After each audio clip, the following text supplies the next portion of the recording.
مجلس کا عنوان محبت علی، تقاضے اور فائدے ہیں۔ اس موضوع کے لیے میں نے جس آیت کا انتخاب کیا وہ سورہ شورى کی 23ویں آیت ہے، جس میں اللہ تبارک و تعالیٰ فرماتا ہے قُلْ لَا أَسْأَلُكُمْ عَلَيْهِ أَجْرًا إِلَّا الْمَوَدَّةَ فِي الْقُرْبَى، کہ اے حبیب اجر رسالت میں آپ کہہ دیجئے کہ ہم تم سے کچھ نہیں چاہتے سوائے قربا کی محبت۔ عزیزان گرامی، کل تک آپ کی خدمت میں یہ معروضہ پیش ہوا کہ اللہ تبارک و تعالیٰ نے اپنے حبیب کے ذریعے جب ہمیں حکم دیا کہ ہم اہل بیت کی محبت کریں، قربا کی محبت کریں، تو کیا خود اللہ تعالیٰ نے بھی محبت کی ہے، حضور پاک نے بھی محبت کی ہے؟ تو اس کے چند موارد آپ کی خدمت میں نے پیش کیے اور اس بات کو کسی حد تک کے واضح فرمایا، واضح کیا کہ اللہ تبارک و تعالیٰ اور اس کے حبیب نے بے انتہا علی و علی اور فاطمہ الزہرا سلام اللہ علیہ مجمعین سے محبت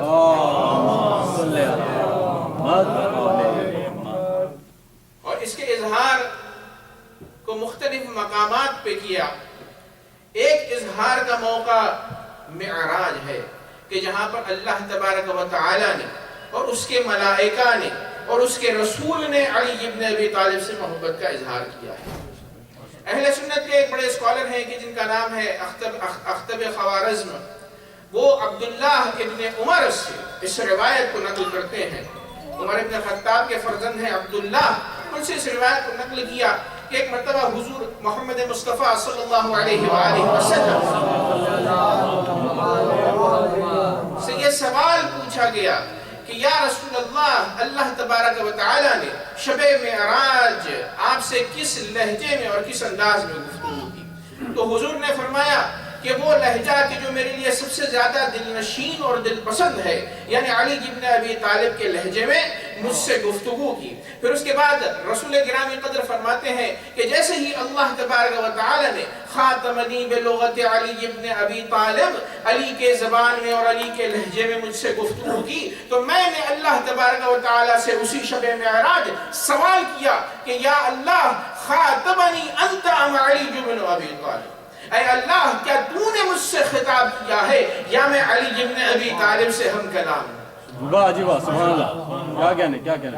ایک مرتبہ اللہ تبارک و تعالیٰ نے جو جواب دیا رسول اللہ کو وہ بڑا اہم ہے۔ ایک فرماتا ہے اللہ تبارک و تعالیٰ اے محمد میں موجود ہوں لیکن دوسرے موجودات کی طرح نہیں ہوں، مجھے کسی کے ساتھ کمپیر اور قیاس نہیں کیا جاتا، نہیں کیا جا سکتا اور شبہات سے میری توصیف نہیں ہوتی۔ میں نے آپ کے دل کو پرکھا اور دیکھا تو آپ کے دل میں سب سے زیادہ دل عزیز اور محبوب شخص علی ابن ابی طالب کو پایا۔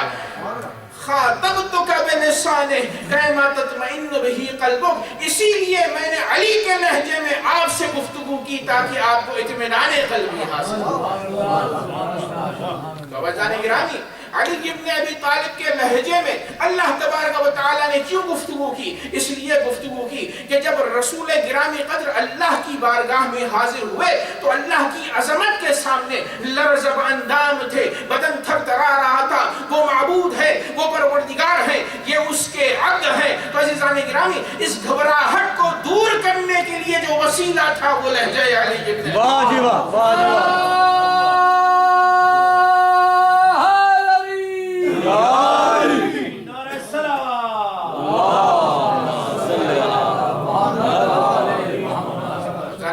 جہاں پر علی ابن ابی طالب مشکل کشائے جہان ہے، وہاں پر علی ابن ابی طالب رسول اللہ کے اضطراب کو شب معراج برطرف کرنے والے۔ بے شک بے شک۔ عزیزان گرامی، دوسرے اسکالر اہل سنت کے لکھتے ہیں، انس ابن مالک سے اس روایت کو نقل کرتے ہیں کہ جب حضور رسول اکرم محمد مصطفیٰ صلی اللہ علیہ وآلہ وسلم قاب قوسین کی منزل میں پہنچے تو وہاں پر وہی اضطراب جب اللہ تبارک و تعالیٰ نے دیکھا اور علی کے لہجے میں بات کی تو اس کے بعد اللہ تبارک و تعالیٰ نے پوچھا رسول اللہ سے کہ رسول اللہ بتائیے کہ آپ کو سب سے زیادہ کون سی شخصیت پسند ہے؟ تو کہا میرا نفس علی ابن ابی طالب سب سے زیادہ مجھے محبوب ہے۔ عزیزان گرامی، اللہ تبارک و تعالیٰ نے کہا کہ اپنے بائیں جانب دیکھیے اے محمد، تو جیسے ہی رسول اللہ نے اپنی بائیں جانب دیکھا تو وہاں پر علی ابن ابی طالب کو مجسم پایا۔ واہ جی واہ۔ تو اللہ تبارک و تعالیٰ نے علی کے لہجے کے ساتھ رسول سے گفتگو کی اور علی کے مثالی جسم کو وہاں پر رکھا تاکہ دونوں صورتوں میں رسول اللہ کو اطمینان حاصل ہو۔ واہ جی واہ۔ اور پھر اس کے بعد جب منازل طے کر رہے تھے تو لکھنے والوں نے لکھا ہے کہ یہ محبت کا اظہار ہے نا، اللہ بھی اظہار کر رہا ہے محبت کا اور حضور پاک بھی اظہار کر رہے ہیں اور علی کا جسم مثالی ساتھ ساتھ موجود ہے۔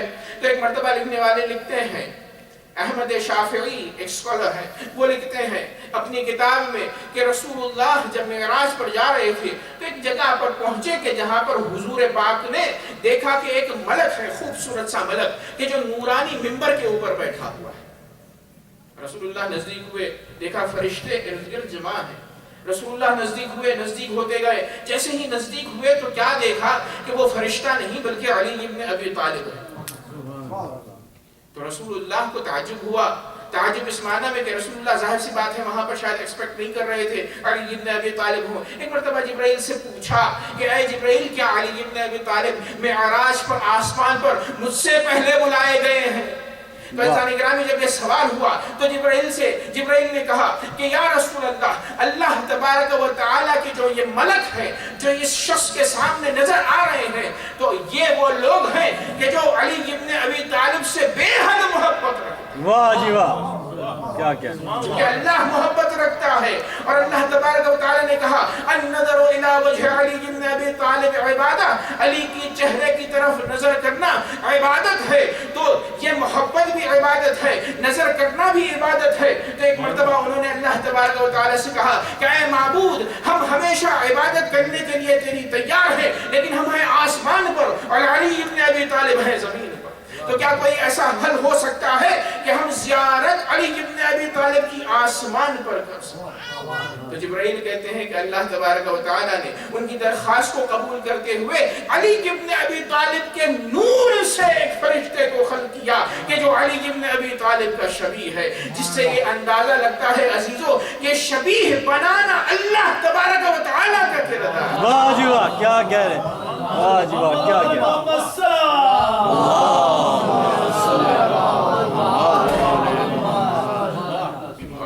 گرامی۔ شبیہ اگر اللہ بنائے تو جو لوگ شبیہ بنانے والے کو کفر کہتے ہیں، کافر کہتے ہیں، تو معاذ اللہ انہیں اسلام چھوڑنا پڑے گا۔ پھر اس کے بعد جبرائیل نے کہا کہ یہ محبت کا اظہار اس طرح سے کرتے ہیں کہ ہر شب جمعہ یہ جو نورانی ممبر پر بیٹھا ہوا، بڑا احترام دیا ہے اس فرشتے کو، اور اس فرشتے کو بھی احترام ہے علی ابن ابی طالب کی وجہ سے، چونکہ علی کے نور سے خلق ہوا ہے۔ تو جب یہ بیٹھا ہے یہاں پر تو ہر شب جمعہ ایک مرتبہ دو مرتبہ نہیں، روایت آپ پڑھیے گا نجف اشرف جا کر زیارت کرنے کا ثواب ہے شب جمعہ، لیکن یہ فرشتے جو عبادت کرتے ہیں ہم آپ سے زیادہ کرتے ہیں، اور ہم آپ سے زیادہ فرشتے ولائی ہیں اور مولائی ہیں۔ اور عزیزان گرامی، وہ لوگ کہ جو بدعت اور کفر کہتے ہیں، جب ملک الموت کے جو ولائی ہیں اور ہر شب جمعہ اس فرشتے کی زیارت کرتے ہیں تو وہ ان کے سامنے پھر ایکسپلینیشن دے جب وہ قبض روح کے لیے آئیں گے۔ تو عزیزان گرامی، جبرائیل یہ کہتے ہیں کہ یہ فرشتے 70 مرتبہ علی ابن ابی طالب کی زیارت کے لیے شب جمعہ چوتھے آسمان پر آتے ہیں۔ واہ۔ اور اس کے بعد اللہ تبارک و تعالیٰ کی تسبیح و تقدیس کرتے ہیں، اور جب تسبیح و تقدیس تمام ہو جاتی ہے تو زیارت کا ثواب ہے نا، تو فرشتوں کو ثواب لے کر کیا کرنا ہے؟ ان کے لیے تو نہ ثواب ہے نہ عقاب ہے، تو اللہ تبارک و تعالیٰ وہ ثواب شیعان حیدر کرار کے حق میں دیکھو۔ واہ۔ ایک صلوات پڑھیں مرحبا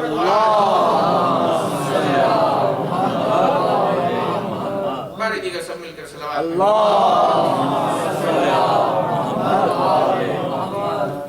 پھر معراج پر محبت علی کا اظہار اس طرح سے ہوا کہ اللہ تبارک و تعالی نے فرمایا اقرا یا محمد علی علی امیر المؤمنین کہ اے محمد علی کو امیر المومنین کا لقب دو. کل میں نے آپ کی خدمت میں عرض کیا تھا کہ آسمان میں یہ لقب دیا گیا ہے. معراج کے موقع پر کہا گیا حضور سے کہ آپ یہ لقب علی ابن ابی طالب کو دیں, اور اس لقب کو میں نے ما سمیت احدا قبلہ, اللہ تبارک و تعالیٰ نے کہا کہ اے محمد یہ امیر المومنین کا ٹائٹل وہ ٹائٹل ہے کہ جو علی کو میں نے دیا ہے, اور یہ نام میں نے علی سے پہلے کسی کو نہیں دیا ہے. وَلَمْ أُسَمِّ بِهَا أَحَدًا بَعْدَهُ, اور اس کے بعد میں کسی اور کو بھی ایک لقب نہیں دوں گا. واجب. اسی لیے امام نے فرمایا, چھٹے امام نے فرمایا تھا, کل کی روایت آپ کے سامنے مختصر طور پہ عرض کر دوں جو لوگ حضرات نہیں تھے, کہ ایک شخص آیا اور آنے کے بعد کہا السلام علیکم امیر المومنین چھٹے امام کو. تو امام ناراض ہو گئے, کہا کہ خبردار یہ نام صرف اور صرف علی ابن ابی طالب سے مخصوص ہے, اور جو شخص علی ابن ابی طالب کے ٹائٹل کو اپنے آپ سے مخصوص کرتا ہے ہر کس و ناقص جیسے تاریخ میں جنہوں نے کیا, تو اس کے لیے اللہ تبارک و تعالیٰ نے اس دنیا اور آخرت میں شدید عذاب رکھا, اور اسے بڑی ذلت جو ہے اس دنیا میں عطا ہوگی. اور ایک بات کہی ہے امام نے, جو دنیا میں پنشمنٹ ہے اسے میں ممبر سے بیان نہیں کر سکتا.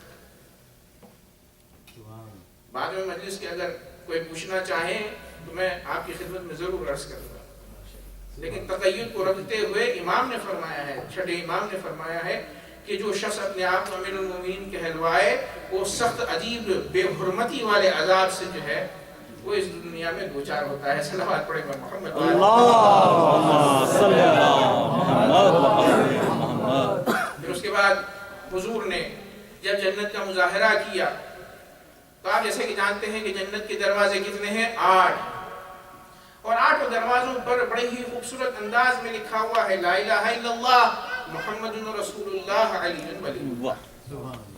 اور 8 دروازوں کے اوپر یہ لکھنے کے بعد ایک ایک نصیحت ہے. نصیحت بھی تفصیل ہے, اگر میں اس تفصیل میں جاؤں تو ہمارے پاس بالکل وقت موجود نہیں ہے. تو عزیزان اکرام اب سوال یہ پیدا ہوتا ہے کہ لا الہ الا اللہ مسلمانوں کی نظر میں اہم ہے, محمد رسول اللہ اہم ہے, علی ولی اللہ بعض کے لیے اہم ہے اور بعض کے لیے اہم نہیں ہے. تو عزیزان اکرامی اللہ تعالیٰ سے پوچھا جائے گا کہ یا رسول اللہ اگر تو یہ صرف لکھ دیتا لا الہ الا اللہ محمد رسول اللہ, اور اس کے بعد نصیحتیں لکھ دیتا علی ولی اللہ ہر جگہ تو نے لکھا ہے, اس کے بعد نصیحت کو لکھا ہے, اس کے بعد کسی اچھے عمل کی طرف تو نے ترغیب دلائی ہے, تو وجہ کیا ہے؟ تو اللہ تبارک و تعالیٰ فرمائے گا کہ دیکھو جو میں نے اعمال کا تذکرہ ان 3 کلمات کے بعد کیا ہے, جن نصیحتوں کا تذکرہ میں نے ان 3 کلمات کے بعد کیا ہے, اس کا مطلب یہ ہے کہ جتنے بھی اعمال ہیں ان کو لا الہ الا اللہ اور محمد رسول اللہ کے اوپر ہی صرف نہیں پرکھا جائے گا, بلکہ علی ابن ابی طالب کی ولایت یعنی علی ولی اللہ کی تمام اعمال کے اوپر لگنا ضروری ہے.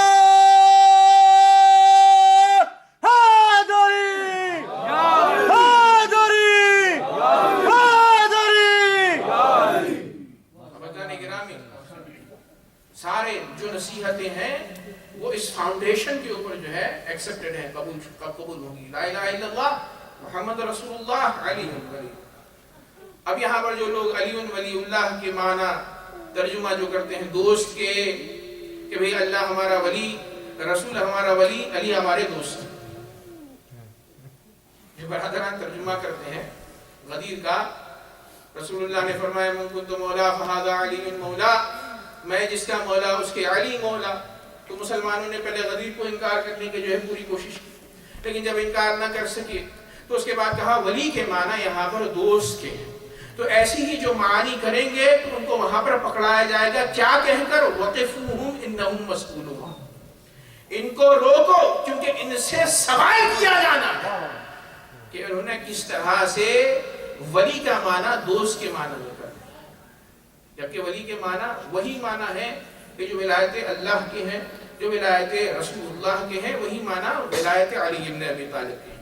عزیزان گرامی, اب کچھ ہی عرصہ پہلے فیس بک پر ہماری کسی سے ڈیبیٹ ہو رہی تھی, تو میں نے علی ابن ابی طالب چونکہ غزیر ابھی گزری ہے, تو میں نے وہ ایک جو تصویر بنائی جاتی ہے, نورانی چہرہ بنایا جاتا ہے, اس کے اندر 2 افراد ہاتھ پکڑے کھڑے ہیں، ایک گویا پیغمبر ہیں اور دوسرے علی ہیں، من کنت مولا فہذا علی مولا. ظاہر ہے میڈیا کا دور ہے. ایک شخص نے کہا کہ بھئی یہ کفر ہے، یہ آپ کیسے کہہ سکتے ہیں کہ علی ابن ابی طالب ولی ہیں اس معنی میں جس معنی میں رسول اللہ ولی. تو میں نے کہا کہ بھئی آپ کیا معنی لیتے ہیں؟ کہتے ہیں کہ معنی ولی کے دوست ہیں. میں نے کہا اچھا معنی ولی کے دوست ہیں تو قرآن مجید کی اس آیت کا آپ کیا ترجمہ کریں گے کہ انما ولیکم اللہ ورسولہ، اللہ تمہارا ولی ہے تو کیا اللہ آپ کا دوست ہے؟ رسول اس کا آپ کا تمہارا ولی ہے تو کیا آپ یہاں پر یہ ترجمہ کریں گے کہ رسول آپ کے دوست ہیں اور وہ تمہارا ولی ہے کہ جو زکوٰۃ دیتا ہے رکوع میں، تو کیا آپ یہاں پر معنی کریں گے کہ وہ تمہارا دوست ہے؟ بھئی اگر ترجمہ دوست ہی کرنا ہے تو ہر جگہ دوست ہے. تو انہوں نے پلٹ کر کہا کہ نہیں، ہم اللہ کو ولی کہیں گے یعنی ہمارا وہ مولا ہے، ماسٹر لیڈر اینڈ کمانڈر. یہ ہمارے انگلش میں گفتگو ہو رہی تھی. تو ہم نے کہا ٹھیک ہے تو پھر آپ رسول اللہ کو بھی master and leader and commander ترجمہ کریں ولی کا. تو کہتے ہیں ہاں ہم کر سکتے ہیں چونکہ وہ اللہ کے پروفٹ ہیں. تو میں نے کہا اگر رسول اللہ تک آپ آ جاتے ہیں تو علی ابن ابی طالب کو ولی اور مولا ماننے میں کیا قباحت ہے، ماسٹر ماننے میں کیا قباحت ہے؟ تو انہوں نے پلٹ کر کہا کہ وہ چونکہ پروفٹ نہیں ہے اسی لیے ہم ان کو ولی نہیں مان سکتے. تو میں نے کہا دیکھیے مسئلہ یہ ہے کہ آپ نے بات کو سمجھا نہیں ہے. کیا علی رسول اللہ جب ولی ہیں تو کیا رسول اللہ اور اللہ جب ایک دونوں ولی ہو سکتے ہیں، ماسٹر ہو سکتے ہیں، تو یہ اگر کفر نہیں ہے تو علی کا ولی ہونا کیسے کفر ہو گیا؟ تو پھر میں نے سمجھایا تھوڑے ہی لطیف انداز میں.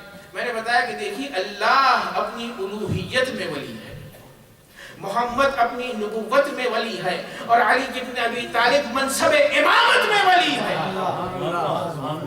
اور یہ حضور نے اس وقت فرمایا تھا کہ جب 10 ہجری تھی اور 11 ہجری کو وفات ہونی تھی تو رسول اللہ کو اللہ تعالیٰ نے ولی بنایا، خاتم الاوصیاء بنایا، اور اس کے بعد کوئی آیا تھا کہ جس کا تذکرہ رسول اللہ نے کیا ولی کے ذریعے اور اسی آیت کے ذریعے میں. تو وہ چپ ہو گئے. اب چپ ہونے کے بعد جب جواب نہیں بن پڑا ان سے، تب وہ یہ کہنے لگے کہ مولانا یہ آپ نے جو تصویر لگائی ہے فیس بک پر، یہ تصویر لگانا کفر ہے. توجہ فرمائیے، یہ تصویر لگانا کیا ہے؟ کفر ہے. میں نے کہا بھائی تصویر ہم نے جو لگائی ہے اس تصویر کے اوپر حضور کا اور مولا علی کا چہرہ نہیں ہے، نورانی ایک فلیش اس کے اوپر ہے، نور اس کے اوپر ہم نے ڈالا ہوا ہے، یہ کیسے کفر ہو گیا؟ اب دیکھیے جب ہم نے یہ اعتراض کیا ان سے تو انہوں نے پلٹ کر جو ہمیں جواب دیا ہے کہ نہیں آپ کفر نہیں کہتے ہیں تو دلیل دیں. میں نے کہا میں نے دعویٰ نہیں کیا، دعویٰ آپ نے کیا ہے. تو جو دعویٰ کرتا ہے وہ دلیل لاتا ہے. جب آپ دلیل لائیں گے تو ہم دلیل پر پھر گفتگو کریں گے کہ یہ کفر ہے یا کفر نہیں ہے. تو انہوں نے کہا مسند احمد بن حنبل کی ایک روایت، مسلم کی ایک روایت انہوں نے اٹھائی اور 4-5 روایتوں کو اٹھایا اور اس میں ایک روایت کو مولا امیر المومنین سے جوڑ دیا جو اس کا چیپٹر میں ہے ہی نہیں. اور وہ چیپٹر کیا ہے؟ وہ چیپٹر ہے کہ جہاں پر یہ بیان کیا گیا ہے کہ قبروں کے اوپر تصویر بنانا حرام ہے، قبروں پہ تصویر بنانا، مسجدیں بنانا حرام ہے. میں نے کہا ہولڈا، آپ سے میں یہ سوال کرتا ہوں کہ ہم کہاں پر گفتگو کر رہے ہیں؟ ہماری گفتگو اس تصویر کے متعلق ہے اور آپ یہ فرما رہے ہیں کہ قبروں کے اوپر حضور پاک نے فرمایا کہ تصویریں بنانا حرام ہے. تو آپ اس کو کیسے کنیکٹ کر سکتے ہیں؟ تو نے کہا نہیں، یہ قبر والی بات وہاں پر بھی اطلاق ہوتی ہے. میں نے کہا اگر قبر والی بات وہاں پر اطلاق ہوتی ہے اور اس سے آپ استدلال کرتے ہیں تو آپ کو یہ بھی کہنا پڑے گا کہ یہ جو فیس بک پہ آپ نے اپنی تصویر لگائی ہے یہ بھی کفر ہے، یہ بھی کفر ہے، اسے بھی ہٹائیے اگر آپ اس سے استدلال کرتے ہیں. تو پھر میں نے انہیں سمجھایا، میں نے ان سے کہا کہ دیکھیے بھئی آپ نے جو روایت مولا علی کی طرف منسوب کی ہے وہ آپ کی تمام کتابوں میں، آن لائن میں نے چیک کیا ہے، میرے پاس کتابیں موجود ہیں، وہ روایت آپ نے جو علی ابن ابی طالب سے منسوب کی ہے کہ مولا علی نے منع کیا ہے تصویر کشی کے لیے، وہ روایت مجھے ضرور بھیجیے گا. وہ صاحب ایسے غائب ہوئے کہ آج تک ان کا جواب نہیں. رضانی گرامی، لوگ ولی کے جو معنی دوست کے کرتے ہیں وہ خود اپنے مسائل میں اس قدر گرفتار ہیں کہ انشاءاللہ اس دنیا میں بھی اللہ انہیں گرفتار رکھے گا اور آخرت میں بھی گرفتار رکھے گا. ایک صلوات پڑھیں محمد و آل محمد. رضانی گرامی، دوسرا مورد کہ جہاں پر محبت علی کا اظہار کیا ہے، اللہ تبارک و تعالیٰ نے وہ ہے حدیث رد شمس، یعنی سورج کا پلٹایا جانا۔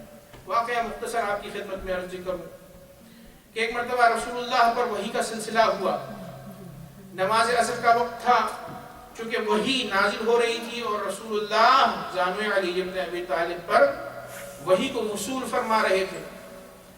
تو ایک مرتبہ اس وقت وقاحت علی ابن ابی طالب نے اجتہاد فرمایا، ظاہر سی بات ہے رسول اللہ کے بعد وہی امام ہے، تو اگر رسول اللہ کو اٹھایا جاتا ہے تو پھر حدیث میں اور وحی میں خلل واقع ہوتا ہے۔ تو امام نے وہاں پر بیٹھ کر نماز پڑھی اور رکوع اور سجدے کو اشارے سے کیا۔ اب عزیزان گرامی، جب وحی کا سلسلہ ختم ہوا، نماز عصر کا وقت گزر چکا تھا، رسول اللہ اٹھے اور پوچھا یا علی آپ نے نماز عصر ادا کی ہے؟ تو کہا علی ابن ابی طالب ہاں میں نے نماز عصر ادا کی ہے لیکن بیٹھ کے ادا کی ہے، اور میں نے عصر کو جو بیٹھ کے ادا کیا ہے اس شرائط سے ادا کیا ہے چونکہ وحی کا سلسلہ تھا، آپ بھی اللہ سے ہم کلام تھے اور مجھے بھی اللہ تبارک و تعالی سے نماز کے ذریعے ہم کلام ہونا تھا، تو میں نے تشخیص دی کہ بیٹھ کر نماز پڑھی جائے۔ تو عزیزان گرامی یہ وہ موقع تھا کہ جہاں پر رسول اللہ نے کہا اے علی ابن ابی طالب کل کو کہیں ایسا نہ ہو کہ یہ کہہ دے کہ علی نے پوری شرائط کے ساتھ نمازیں نہیں پڑھی، تو اب تم اللہ سے دعا کرو، اور حضور نے فرمایا ادعو اللہ لیرد علیک شمسا حتی تصلیہا قائما، اے علی ابن ابی طالب آپ اللہ سے دعا کریں تاکہ وہ سورج کو آپ کے لیے پلٹائے تاکہ آپ کھڑے ہو کر نماز پڑھیں۔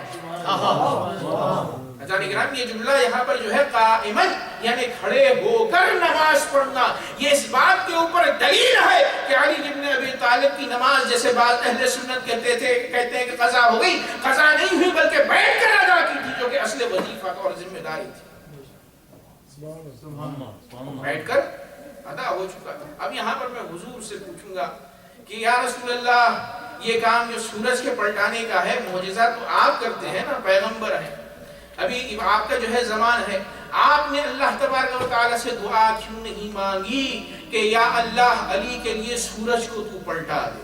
تو شاید رسول اللہ جواب دے چاہے علی سوال کرے یا میں سوال کروں، ہم دونوں کا سوال اللہ کے نزدیک یکساں ہے، کیوں؟ اس لیے کہ علی نفس رسول اللہ۔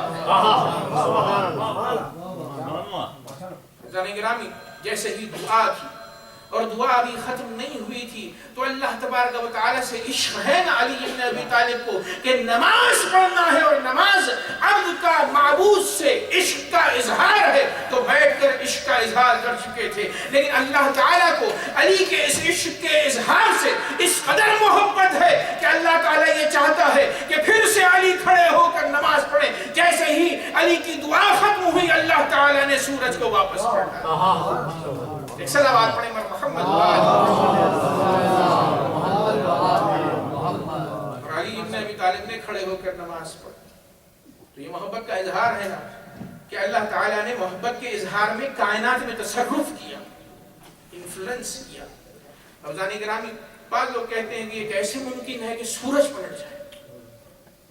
تو بھئی سورج پلٹایا ہے اللہ تعالیٰ نے، تو اگر کسی کو شک و شبہ ہے تو اللہ تعالیٰ کی قدرت پر شک و شبہ ہو گیا ہے، چونکہ اللہ تعالیٰ کیا فرماتا ہے ان اللہ علی کل شیء قدیر، اللہ ہر چیز کے اوپر قدرت رکھتا ہے۔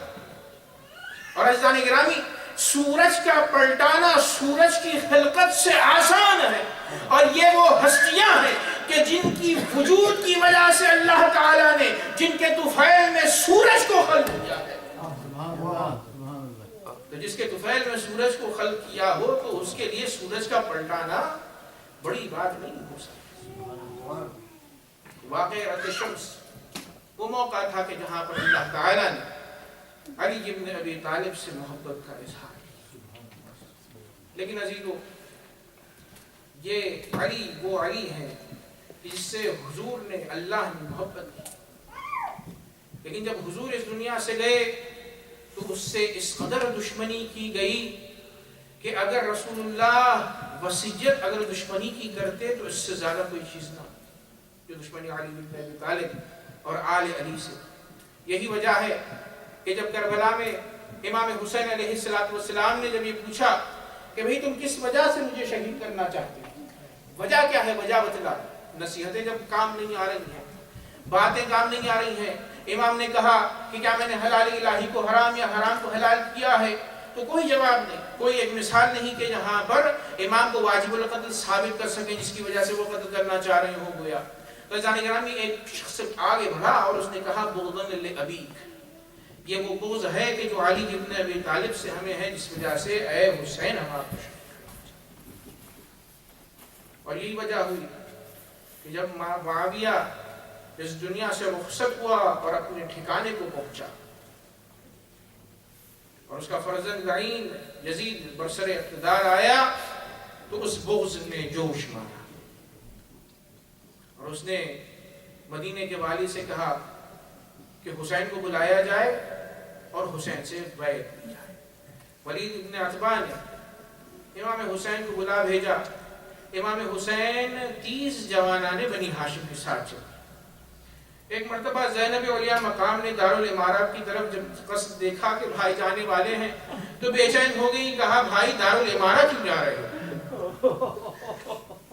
تو کہا بہن گھبرانے کی ضرورت نہیں، عباس جیسا جوان میرے ساتھ موجود ہے، علی اکبر میرے ساتھ موجود ہے، 30 جوانان بنی ہاشم شجاعوں کو لے جا رہا ہوں، گھبرانے کی کوئی بات نہیں، کسی کی مجال نہیں کہ جو مجھے نقصان پہنچا دے. یہ کہہ کر حسین چلے، ولید کے دربار میں پہنچتے ہیں. وہاں پر امام نے کہا بنی ہاشم سے کہ باہر ٹھہرنا، اگر میری آواز بلند ہو جائے تو فوراً اندر چلے آنا، چونکہ ہم جھگڑے میں سبقت نہیں کرنا چاہتے. یہ کہہ کر حسین دارالامارہ میں گئے. ولید نے احترام دیا اور اس کے بعد یہ کہا کہ معاویہ اس دنیا سے گزر گیا ہے. یزید نے کہا آپ سے میں بیعت لوں. حسین نے فرمایا کہ اے ولید یہ رات ہے، یہ تقاضا کل تو دن کی روشنی میں میرے سامنے رکھ، تب میں فیصلہ کروں گا. عزیزان گرامی جیسے ہی ولید کو یہ کہا ولید راضی ہوا. ایک مرتبہ مروان لعین وہاں پر موجود تھا. اس نے کہا اے ولید کیا کرتا ہے، حسین سے یہیں پر بیعت لے وگرنہ حسین کے سر کو قلم کر دے. ایک مرتبہ جیسے ہی حسین نے یہ جملہ سنا تو جلال آیا اور کہا اے میری آنکھوں والی کے فرزند ابن زرقہ، تیری مجال کہ تو مجھے قتل کرو. جیسے ہی امام کی آواز بلند ہو رہی تھی عزیزو، جوانان بنی ہاشم 30 کے 30 دارالامارہ میں چلے آئے اور ایک مرتبہ امام کو اپنے حلقے میں لیا اور بڑے ہی احترام سے باہر لے کر آئے. میں کہوں گا مولا آپ کی یہاں پر آواز بلند ہوئی تھی کہ 30 جوان چلے آئے، لیکن کربلا میں ایک وہ وقت بھی آئے گا کہ جہاں پر آپ کہیں گے حل من ناصر نیدسر، تو کوئی نہ ہوگا مدد کرنے والا، لیکن ایک چھوٹا بچہ اپنے آپ کو جھولے سے گرا. اجرکم علی اللہ. عزیزان گرامی امام آئے اور زینب سے کہا کہ سامان سفر کو باندھا جائے، ہمیں اب مدینے میں ہم نہیں رہ سکتے، مدینہ رہنے کے قابل نہیں رہا. یہ کہہ کر آئے نانا رسول اللہ کے مزار پر آئے اور کہا نانا رسول اللہ یہ وہ شہر ہے کہ جس میں آپ نے مجھے اپنے کاندھوں پر بٹھایا تھا اور کہا تھا الحسن والحسین سید اشباب اہل الجنہ. یہ وہ شہر ہے کہ جب آپ نماز پڑھتے تھے تو ہم آپ کی پشت پر سوار ہو جاتے تھے، لیکن اب اس شہر میں جو صحاب رہتے تھے وہ ہمیں رہنے نہیں دینا چاہتے. یہ کہتے کہتے عزیزو ایک مرتبہ روتے روتے سو گئے. حسین سو گئے. خواب میں رسول اللہ کو دیکھا. جیسے ہی رسول اللہ کو خواب میں دیکھا تو رہا نہ گیا. کہا نانا خذنی الیک، اے نانا جان مجھے اپنی طرف بلا لیجیے. تو حضور نے کہا کہ اے حسین شہادت قریب ہے، تیار ہو جائیے، سفر کے لیے آمادہ ہو جائیے. عزیزان گرامی آئے، اس کے بعد ماں کی مزار پر آئے اور آنے کے بعد کہا ہاتھوں کو جوڑ کے کہ اے اماں یہ آخری دیدار ہے، اس کے بعد آپ سے کبھی ملاقات نہیں ہو، خدا حافظ. یہ کہہ کر چلے.